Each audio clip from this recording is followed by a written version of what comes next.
Knock, knock, fellow armchair Imagineers. Tiki here.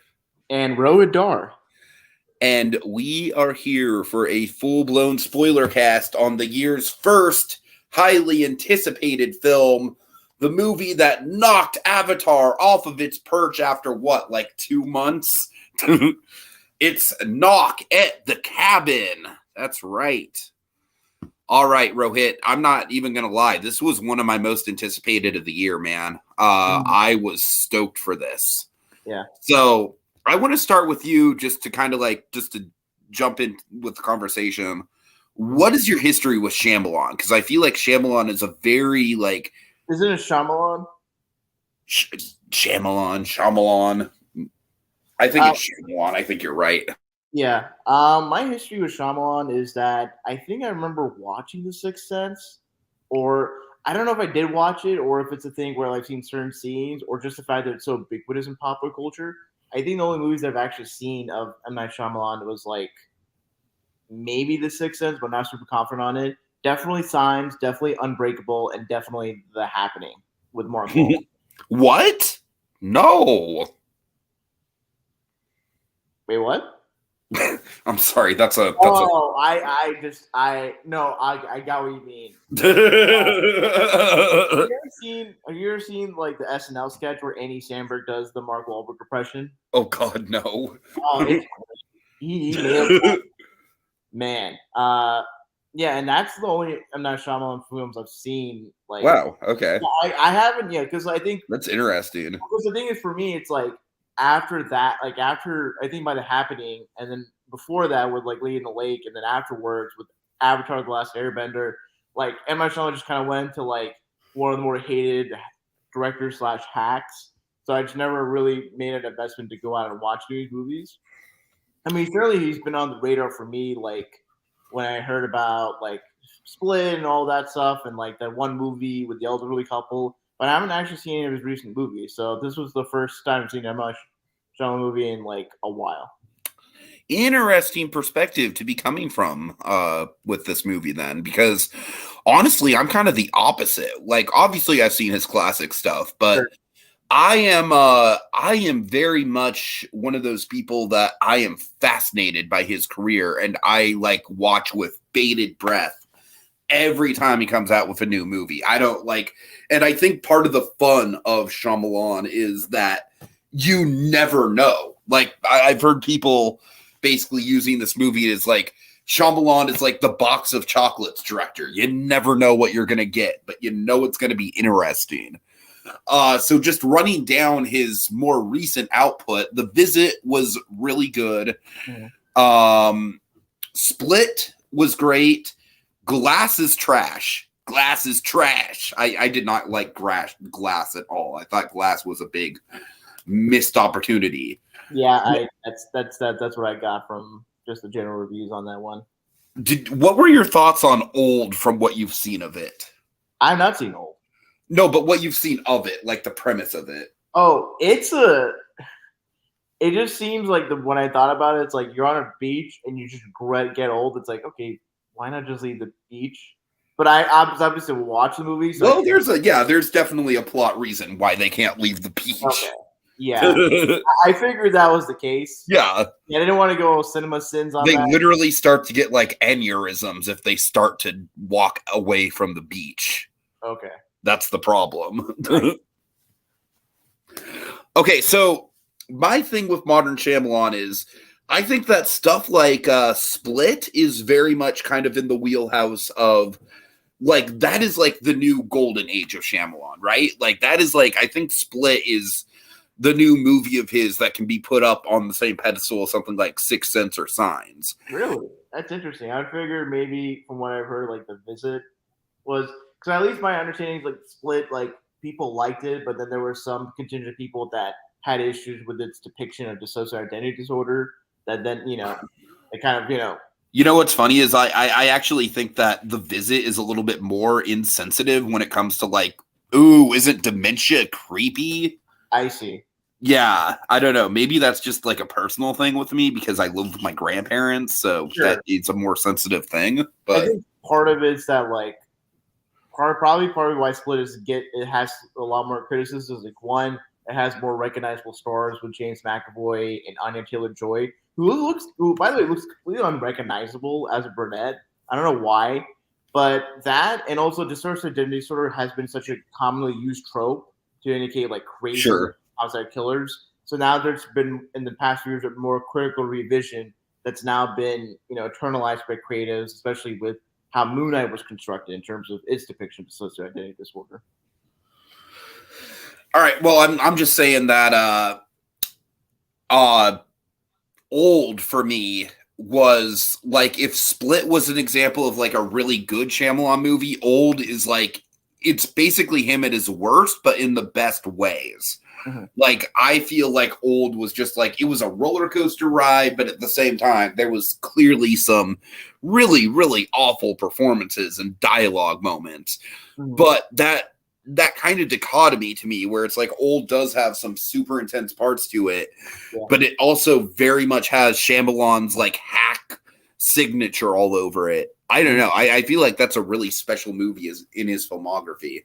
Yeah. And the whole point of this long-winded tangent is that Knock at the Cabin for me is a good movie. But unfortunately, I don't have a lot of emotion around it. Like I just kind of I've got some interesting like observations to make about it. I do think there's one element about the direction in particular I really liked. Yeah. But I have some major problems with it too. So what did you think of Knock at the Cabin? I feel like I want to say I think I liked it overall. Like Dave Bautista, Jonathan Groff, Ben Aldridge as, sort of the main leads of the main people to focus on the movie were great. The direction, I think I know what you're talking about in terms of one aspect of the direction that you really appreciated. I would concur with you in that.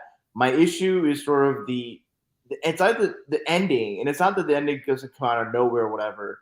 It's constructed well within the confines of the movie, but I'm just thinking kind of more of the meta narrative and sort of the implications, when followed through to like the logical conclusion. Yeah, I'm right there with you. I have so many issues with the ending. I'm sure we're going to talk about that at length. But let me just address what I think is the biggest strength of the film, and this is something that I felt was really unique. Mm-hmm. I felt the best strength of the film from the performances was the fact that the people who were doing the terrorizing were just as scared, if not more scared, than the victims. Yeah. And that was super original. And every time the movie lingered on that element of it, I was fucking hooked. Like the fear in these people's faces and just the mania of it. I thought like it kind of reminded me of like with Old, the best moments of Old are when they just go hard into the concept of like, okay, like this is happening and it's happening now. And like, anxiety of it. No, I think especially with Sabrina and more specifically Adrian, how they conveyed their level of terror. Like you really felt that these were just normal people that came upon this like set of visions, and you didn't feel like these were just like people that ever did home invasions or do anything violent drastic before, and it's just them, they're just taken to this extreme because of these unique set of circumstances. And here's one thing I'll say about Dave Bautista in particular. I came upon this realization, I think an hour or two before we start. Dave Bautista and Keanu Reeves are like the polar opposite of Robert Downey Jr. and Ryan Reynolds. And here's what I mean by that.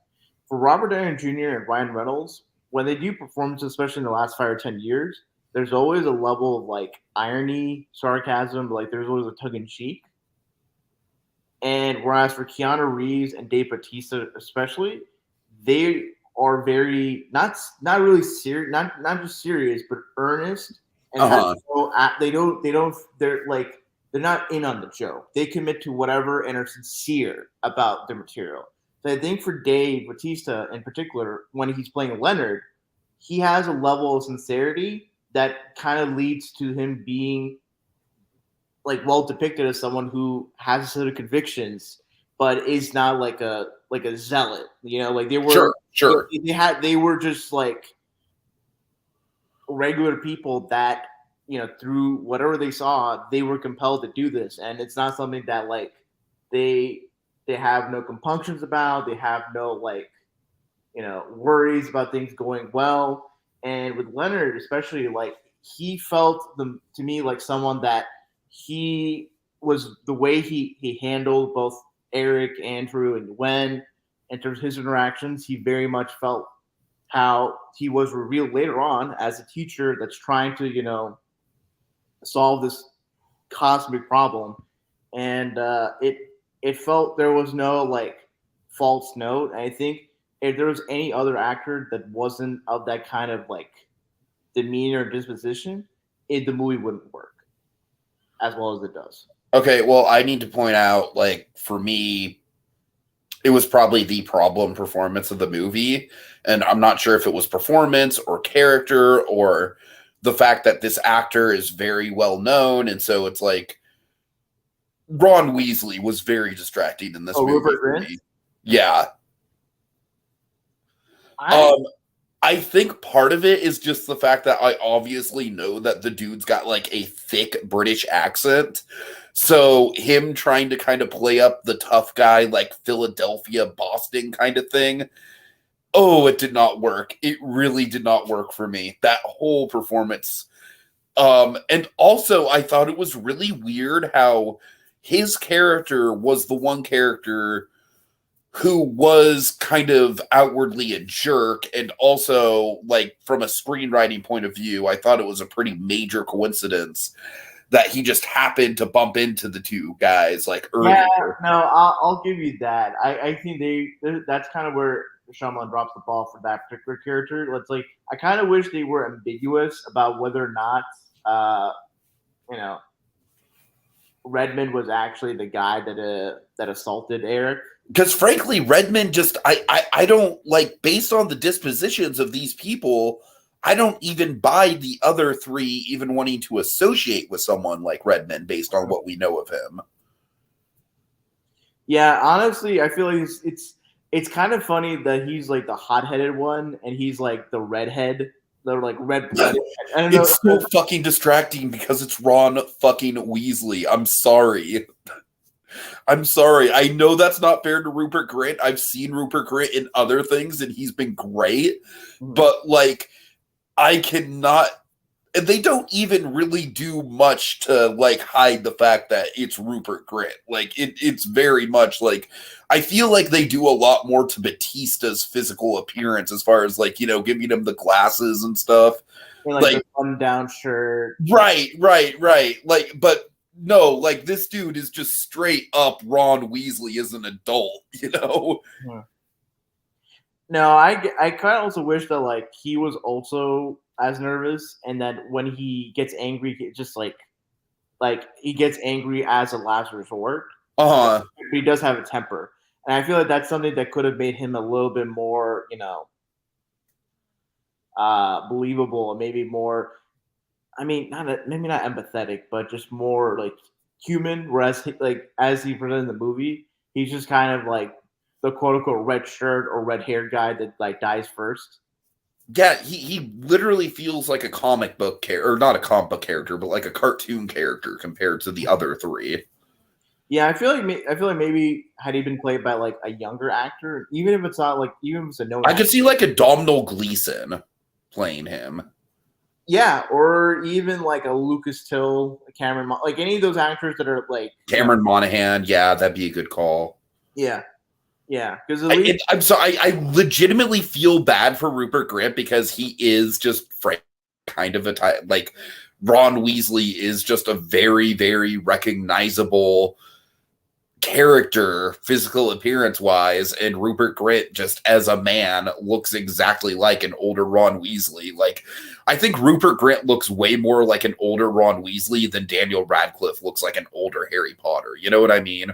I think part of it's because Daniel Radcliffe. You know what doesn't help is that Rupert Grint just has the same hairstyle. And just that too. Yeah. Yeah. Whereas Emma Watson and Daniel Radcliffe, of the three, like they look visually, they don't have the same. I feel like Emma Watson, kind of like her appearance, like changed so radically through the movies, anyways, that you don't really get that typecasting with her. Mm-hmm. But anyways, but I definitely agree that the other three, Batista, would you say that this is Batista's best performance yet? I'm not seeing Blade Runner 2049, but I will say it is his best in terms of dramatic performances. Yes, so like I that's just based on my experience with his work.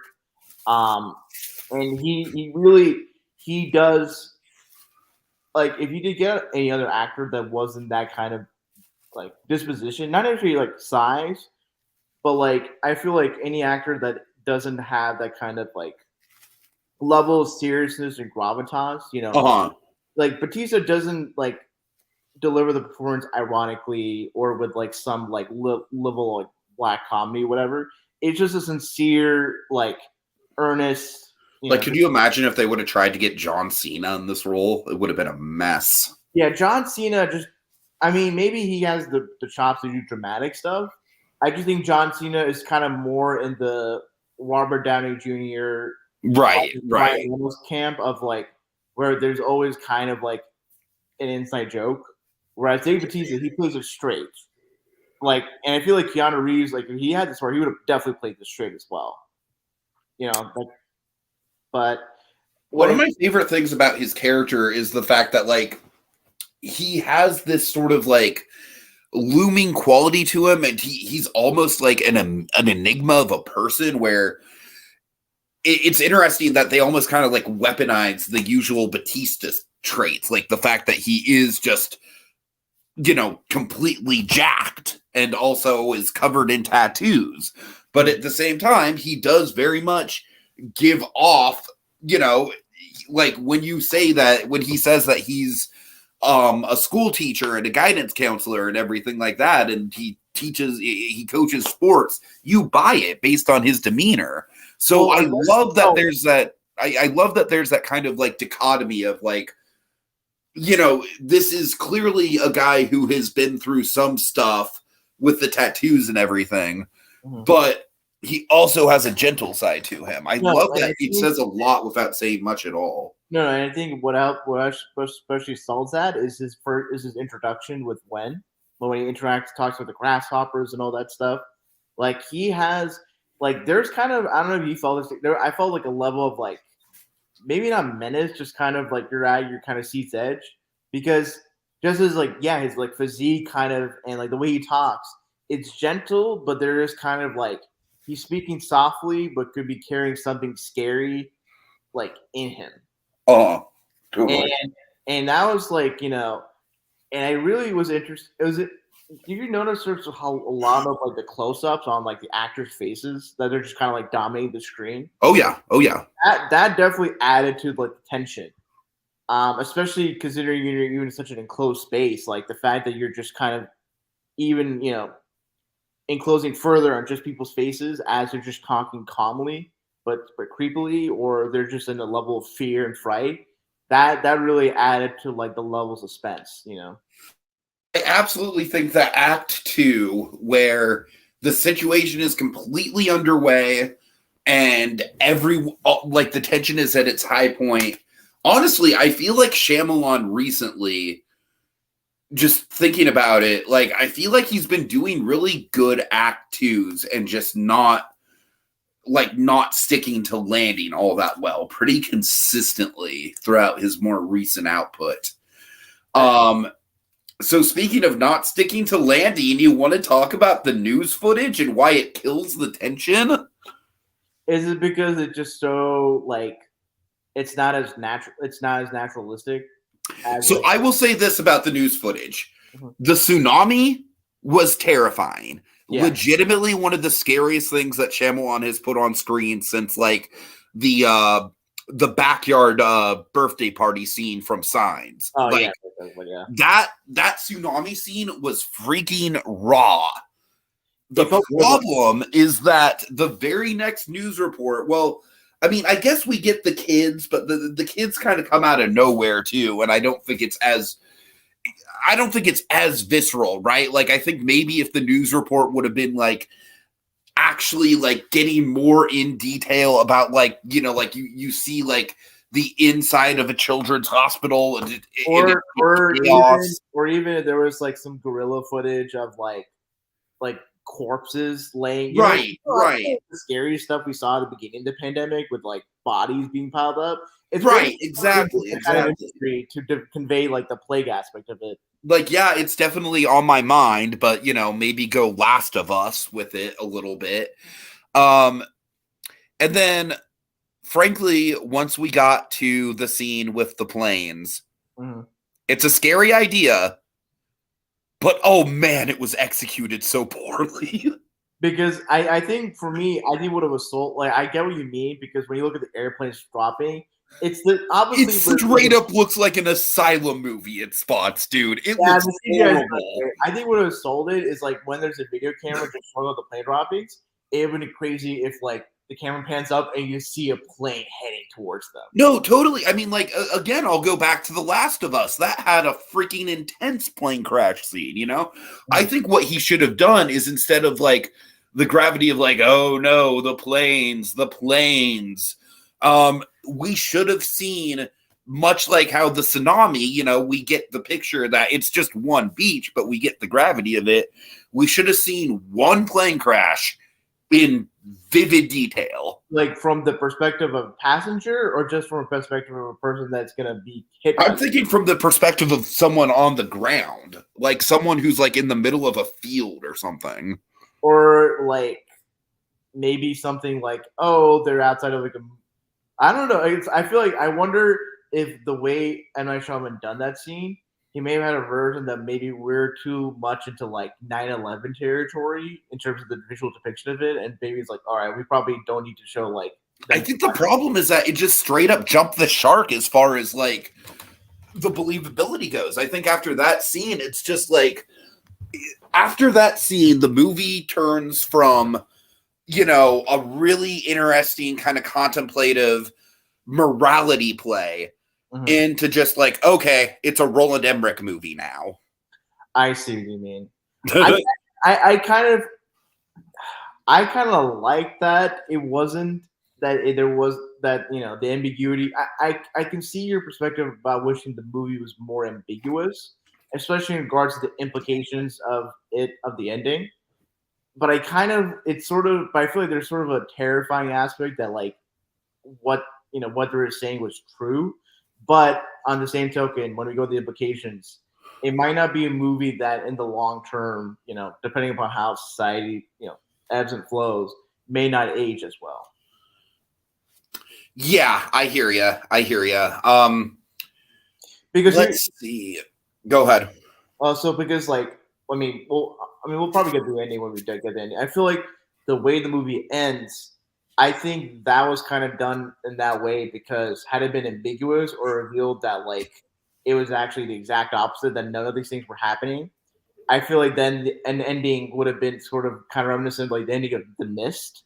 Not like, where it's kind of like, oh, like all these probabilities happen, but we're uncertain to where we're either uncertain or we definitively know that like there's no apocalypse.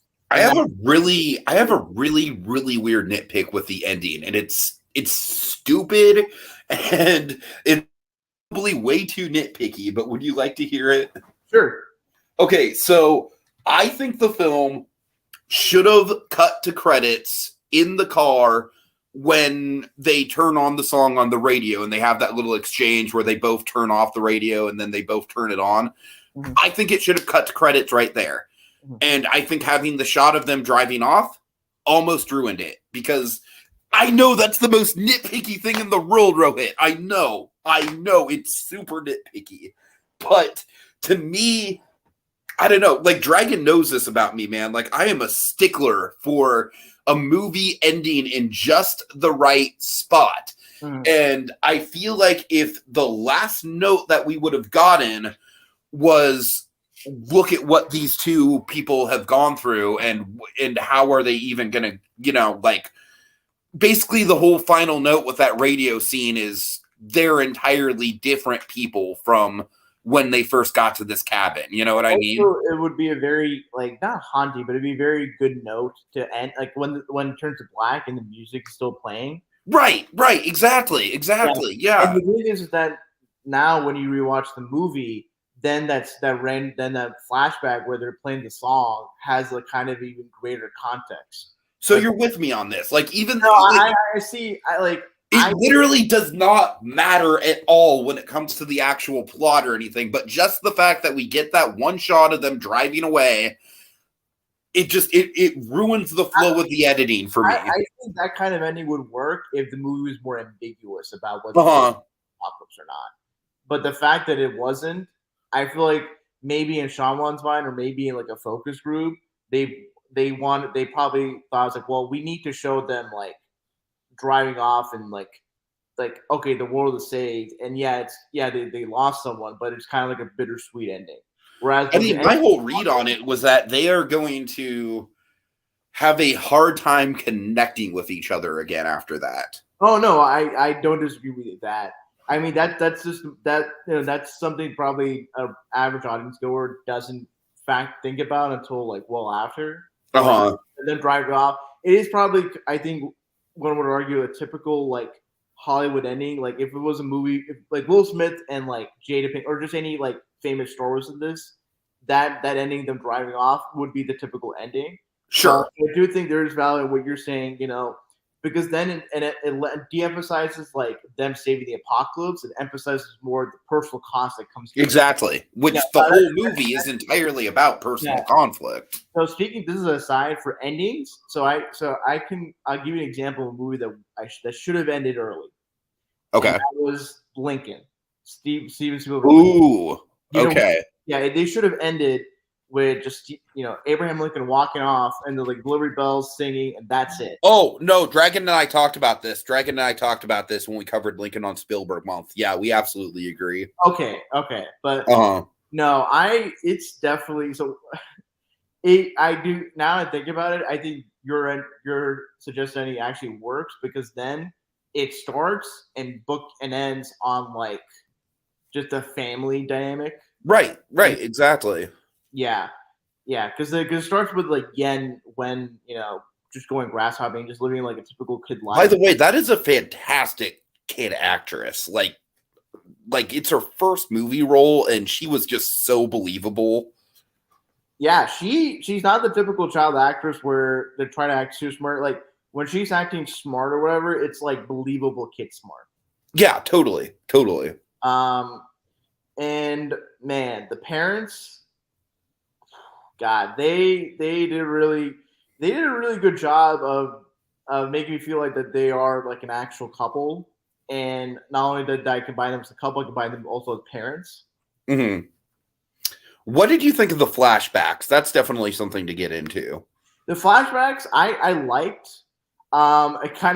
It's always funny for me for when they show the actors like younger, they just change hairstyles. Yeah. It was interesting I feel like maybe one could make the argument like, the flashbacks weren't integrated well, and that there wasn't like a scene transition or like a word or something. Because typically for when flashbacks are like edited well, it's usually like a person goes into an elevator, closes the doors, elevator's open, and it's like them in the past or the future or whatever. Mm-hmm. So there wasn't like a neat way of like going from the present to the past, with like the hook or like the bridge. I mean, it just went to the flashback without any sort of establishing the basis for said flashback. You get what I mean? Sure. For me, now you said you saw Signs, so do you remember how they handled the flashbacks there? It's been a while, so no. Yeah, honestly, I think the thing that works about these flashbacks, where the flashbacks and Signs don't, is Signs really lingered on the flashbacks, man. Like Signs, you would spend like good chunks, like good 3, 4, 5 minute chunks of story on the flashbacks. Mm-hmm. Whereas this, I feel like every time you went into a flashback, it was more a glimpse. Yeah. And I really appreciated that from a pacing point of view. Sure. No, that makes sense. So I'm watching a movie before I ended. It's called Breaking. It's like has John Boyega. It's like he's like this former veteran that it takes hostage of a bank. And what I like about the movie so far is when they go into flashbacks, like they just have him, and then the background kind of fades or changes around to like background of the flashback, or that those are sort of visual signifiers or visual tricks that transition from the contemporary time period to like the prior time period. Right. So that I would have liked, but the flashbacks as they are were good. I love it was a very interesting part. I am curious, like for M. Night Shyamalan, like if you ever had like any gay relatives, friends, or like just someone in the industry that he consulted, because there's very specific things in the movie, especially in the flashbacks. Like I feel like a straight person wouldn't have that kind of knowledge or understanding, like them going to the adoption agency and like one of them pretending to be the brother. Oh yeah, right. That was a cool little detail. Yeah. Yeah, no. Interesting for Eric to be, identified as having a job as a human rights attorney, and we don't really get much about Andrew. Yeah. Now, what did you think of the kind of the spiritual kind of tug and war between the two of them? It certainly, it. I kind of wish that maybe would have gotten a little bit about their like religious, maybe not like a specific denomination, but just more about, And I feel like the flashbacks could have been a way in which you fleshed out like the spiritual background, like maybe have Andrew wear like a cross necklace or something. No, I agree. I felt like as far as writing the dialogue, it was really well handled, like the dialogue in the moment. Yeah. But I feel like, if we're using flashbacks anyways, I feel like there very much could have been a little bit more in regards to why that character is way more faith-based. Like, maybe there was something that happened to him in his past, like his mother survived cancer or something like that. You know what I mean? I'm just throwing that at the wall. You know what I mean? A religious household, and maybe when it's interesting. Like, I kind of wish the Eric's parents were actually Andrew's parents, because then they were like openly religious, and Eric would be frustrated and angry at them. But Andrew, even though his own parents rejected their relationship, like Andrew still has like a level of faith and maybe holding his cross or have like items around to indicate that Andrew's the more religious of Ooh, that's interesting. Yeah. Yeah. But no, that scene also very much kind of called to mind, like, it didn't feel like it was coming from a place of being written by a straight man. I feel like there must have been some sort of consultation there with that scene. I mean, it probably felt very real. The two actors that play, the couple, they're both gay actors, so maybe they probably like. That's very true. That's very true. Yeah. Yeah. I also like that neither of them have any sort of like, classically like Hollywood gay characteristics, like the lisp or, like the more feminine mannerisms or something like, they're just two dudes at the end of the day. You know what I mean? Yeah, no. And also like I was interesting, like you remember the flashback where they talk about like what's their fault? Yeah. Do you remember what Eric said about Andrew? Because I remember what Andrew said about Eric, that he has a temper, but I don't remember what Eric said is Andrew's fault. Probably I don't know, maybe something about like micromanaging, like being anal retentive, something like that.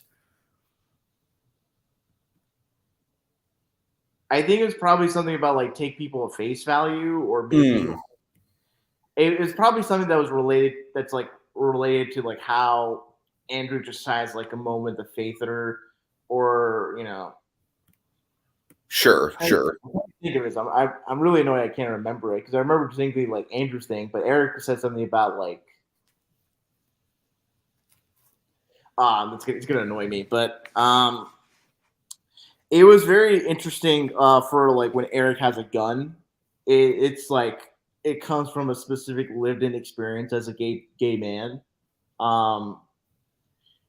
and the whole like one thing that's kind of what I really appreciated was that the one scene where they go into swimming. The one little neat aside, I appreciate Andrew realizing like his phone was in his pocket and just make sure to take it out, put it in the shoes. It's like, okay, that's like very this doesn't feel like a typical like Hollywood scene of like a family having fun.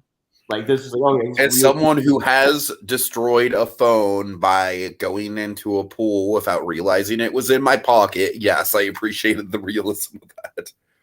Yeah, because once you make that mistake, you will never make it again. Oh, absolutely. God, the one thing I'll just speak on the direction. I love like the scene where Eric and Andrew are like having sort of the final moments, and there's like as Andrew's moving, the camera's moving along with him. Mm-hmm. That was like a neat camera. Like there was a lot of there's a lot of flowing camera work for sure in this movie. Yeah, I mean that's an M. Night specialty, but. Do you notice the Dutch angles as when and Leonard were first talking with each other in the beginning of the movie? Oh yeah. Yeah, that was like, okay, this is cool. And also like the movie's like the cinematography is just like really well done. I don't know the kind of the flowing tracking shot when the whole invasion first happens and they're beating the shit out of Ron Weasley.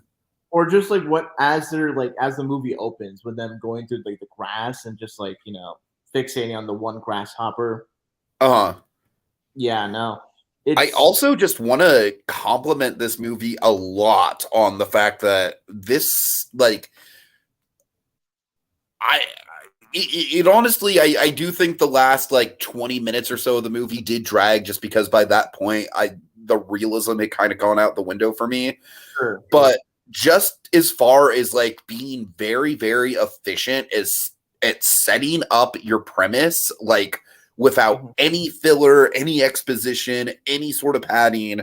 I mean, this movie just goes right for the jugular. Like there is nothing like there are a couple shots of a little girl catching grasshoppers and that is it before the action kicks in. Yeah. So I really appreciated that. I appreciate the level of brutality. It's not like super stylized or like overwrought. It's just the right level of like violence with like weapons, and those weapons are like messed up too. Yeah. So that gives more credence to them not being like professional home invaders or anything like that. They just kind of it looks like just tools that they just randomly found at like a Home Depot or at right. Which honestly, the kind of like the makeshift quality of them just makes them even creepier looking, honestly. When they put on the white masks, like as they're being ready to be executed, like my God, I got like the Watchmen vibes, both the movie and the show, when like Rorschach masks, and it's just like it's interesting that it's even though it's rated R, they don't linger on like at least after the first kill, like the weapon sticking on the person's head or whatever on the pool of blood. Yeah. It's rated R mostly just for language, if I remember correctly. Which, now I think about it, maybe I wonder if there's just a version where it doesn't have much language, and this would have been like a decent like PG-13 horror movie. Yeah, although to be fair, I feel like this is one of those movies where like the situation calls for swearing. Yeah, and it might feel like that is the big thing that always bothered me about Cloverfield, right? Mm-hmm. Is that you are in the heart of New York City and all this terrible shit's going down and not one single person is dropping an F-bomb. Yeah. No, that makes sense. And especially it's not like you're overawed the swearing. It's just like moments where you're just at a high anxiety and you have to curse. Yeah, like, totally. First, we're like cursing like they're in a Quentin Tarantino movie, obviously, but when the language drops, like it's natural. All right. So I actually think the harshest character death was Abby, or I'm sorry, Abby Quinn playing Adrian. Yeah.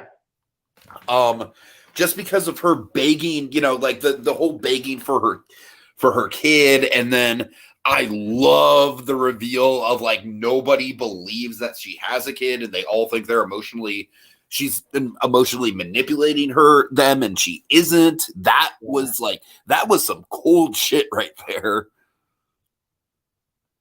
Especially, and also it's so sad when you think about like her making food for Wen.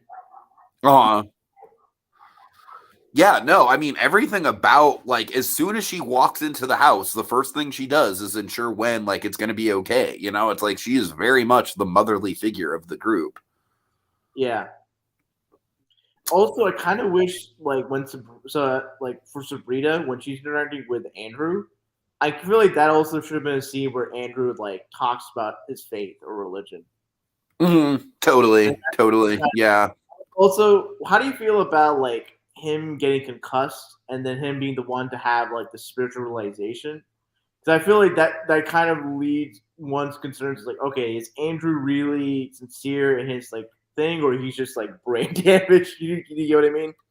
No, it's an interesting I feel like it's very much meant to be ambiguous, and I do appreciate the ambiguity of it. I think it adds to the tension. Yeah, but the thing is, the rest of the movie doesn't follow up on the ambiguity, and like the fact that we know it's an apocalypse. No, you're right. Yeah, and again, that's kind of like once we see the damn planes falling out of the sky, man, it's hard for me to take it seriously at that point.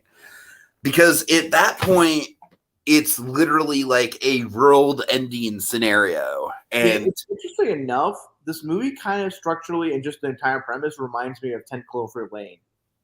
And but the thing is, and I feel like for that movie, I think it succeeds largely in the fact that it holds off on like the big reveal for 5 or so minutes. But when the reveal happens, it's kind of just like, it's the twist on like, oh, the old guy isn't crazy. And then now this woman has to just like hope to God she doesn't get hit by the aliens. Mm-hmm. I feel like maybe something like that where it's like when the apocalypse does. I wonder if maybe there was this version of the script where like they choose not to sacrifice themselves, any one of the three, and the apocalypse happens. There is a version of that script. It's called The Book.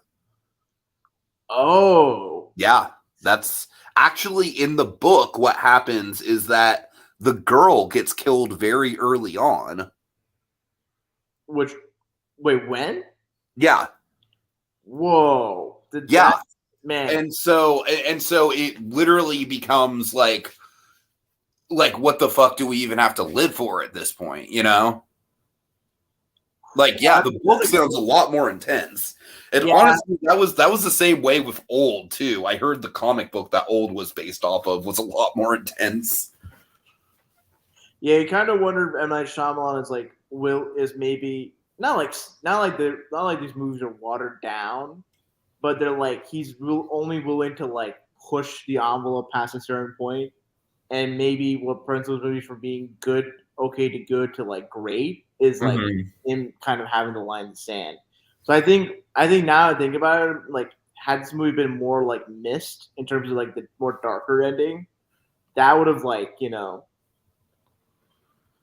that's what frustrated me about the ending is that it's still pretty damn dark, and yet they're trying to play it as all hopeful. Yeah. You know what the ending really reminded me of actually was I Am Legend, and that's what I kind of was thinking. Like Will Smith came to my head. Oh, that's such a I hate that ending because it's like the ending should be all about Will Smith sacrificing himself, and instead it's about there's a hope for humanity somehow, and I'm like, fucking no. Like, we just, getting myself riled up. You know what the worst part about I Am Legend is? The dog dying? Well, no, I was going to say that is pretty gruesome, but the fact that we have that stupid Easter egg billboard for Batman versus Superman, and back then, all we could think about was how awesome that movie was going to be. Do you remember like how much the Will Smith's character was into Shrek? I do remember that, yes. That movie actually legitimately did a really good job scaring me. I remember back in the day. Like they built the tension really well. Also, like, you know, people kind of like, you know, regardless of the slap situation, people kind of always think of Will Smith more as an entertainer rather than an actor. But I feel like in that movie, he does a pretty good job as an like in showing his like level of, you know, mental sanity or a little bit when talking to the mannequins. Totally. And I feel like, you know, it's like, oh, I feel like if any other actor played that part, it would have been a lot more of a darker movie. So I kind of feel like with Will Smith, it doesn't go as dark in him just talking to the mannequins as say like I don't get another black like if Yahya Abdul Mateen was like doing that, it would come off as like scary and just like, oh my god. right. Yeah. Will Smith has like that charm that makes it like more like Tom Hanks talking to Wilson in Cast. Oh god. But yeah, I do think that at the end of the day, like, I don't know, it's tricky because I do feel like the tsunami scene is one of the best scenes in the film. Mm-hmm. And so you kind of have to have the news footage for that. Mm-hmm. But I almost wonder how this movie would have played if the news footage just was not a factor. Or if the apocalyptic events happen like within the vicinity of the cabin.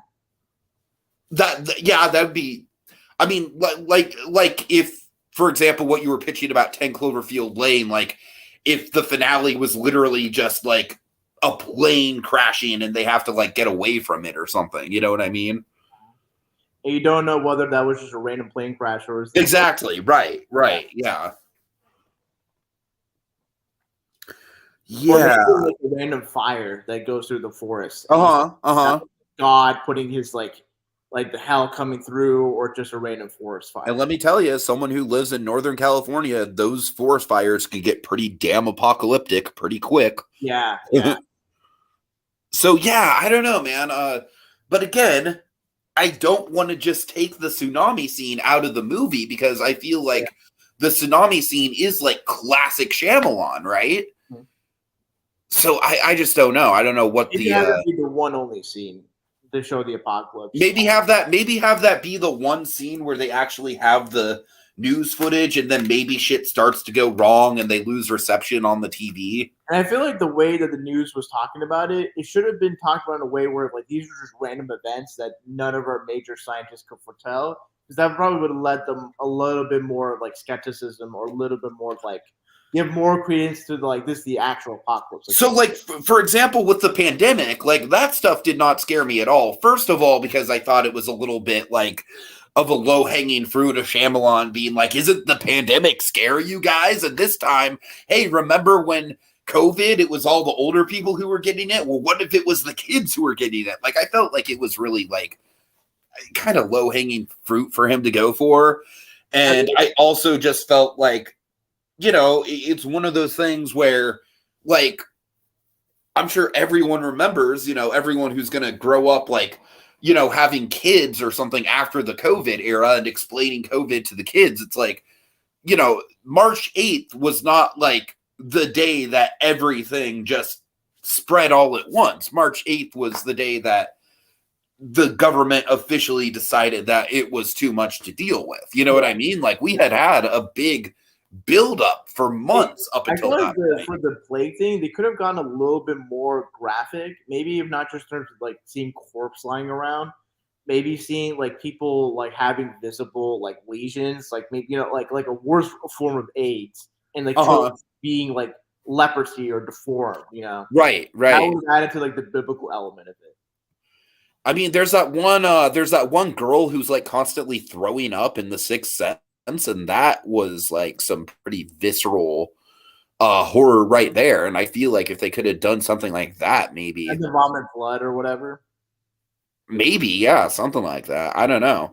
I just feel like the news report basically being like, you know, your average update on the COVID situation is what it read like. You know what I mean? Yeah, no, I get what you mean. Yeah. Dr. Fauci just shows up at the movie. By the way, we have to shout out M. Night's cameo.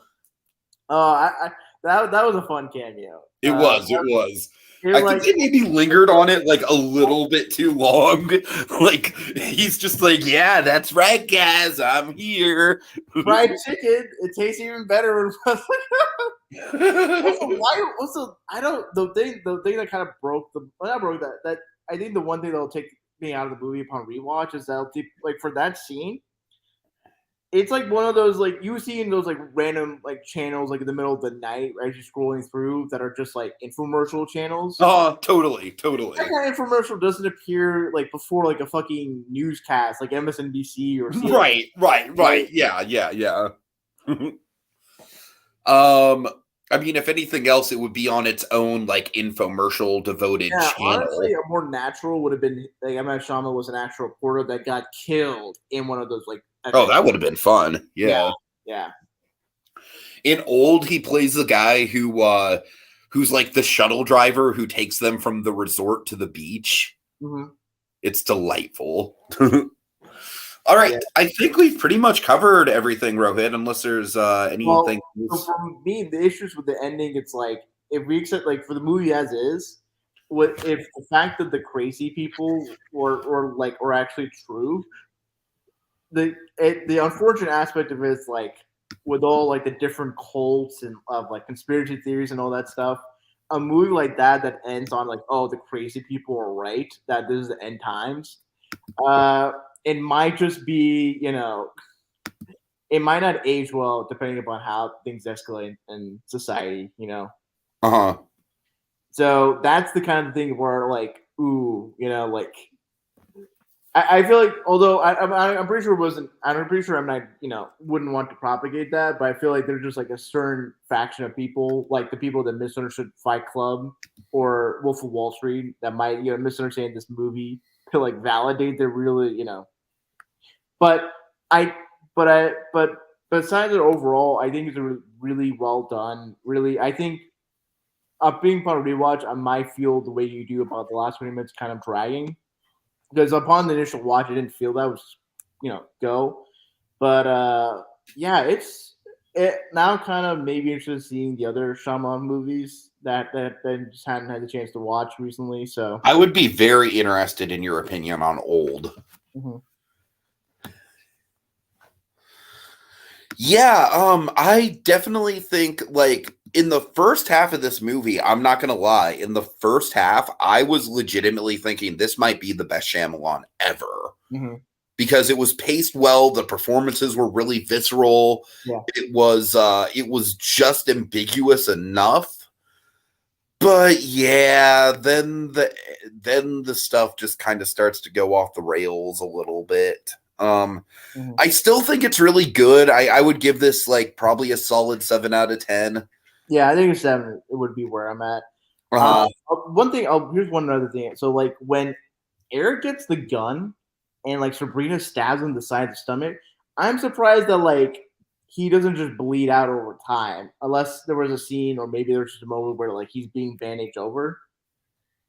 You know what I'm talking about? Yeah, I hear you. Yeah.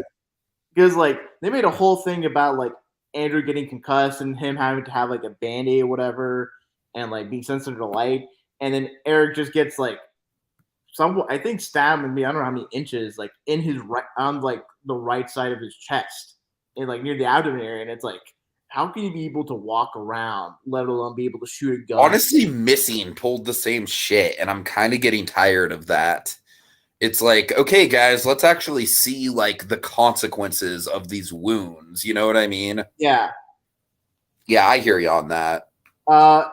Crazy thing for Leonard of all people to, well, not I guess his name, but he's like interesting for Leonard. Like he gets shot, but I guess the way he gets shot, it's like to quote the Life of Brian, it was or the Holy Grail. It's like it's what the flesh wound, and it's like it's clear that like I kind of wonder, just like, all right, Leonard. I feel like that's one thing where it's like, okay, this feels less like Leonard himself reacted to the situation, and more like Dave Bautista being like the badass, like tough guy that can handle. Like it wasn't a straight shot, straight, but I feel like even when you get scraped by a bullet, it still fucking hurts. Yes, I would. I mean, I hope that I never know what getting No, like, but really feels like, because like even that sounds terrifying. Yes, but I feel like, but what I'm saying is like, okay, like the fact that he got shot, I guess he was. I guess the fact that it wasn't like, oh, direct, like he has a bullet in his arm, maybe he can like hold the pain in. But we should have at least seen like some sort of reaction to it or something. Yeah, like he kind of just tanked it and didn't really. He honestly, if he wasn't shot, it would not affect like the rest of like what happened after that. More or less, yeah. All right. Well, I think that's about it. Okay. Well, Rohit, this is the first time that you and I have been solo on something together, so I'd like to thank you for coming on and doing it. Appreciate it. Glad to be here. All right. Well, thank you guys so much for coming on. Koski and Sonia Patoja in the comments. Really appreciate you guys. Have a good night, everyone. See you all later.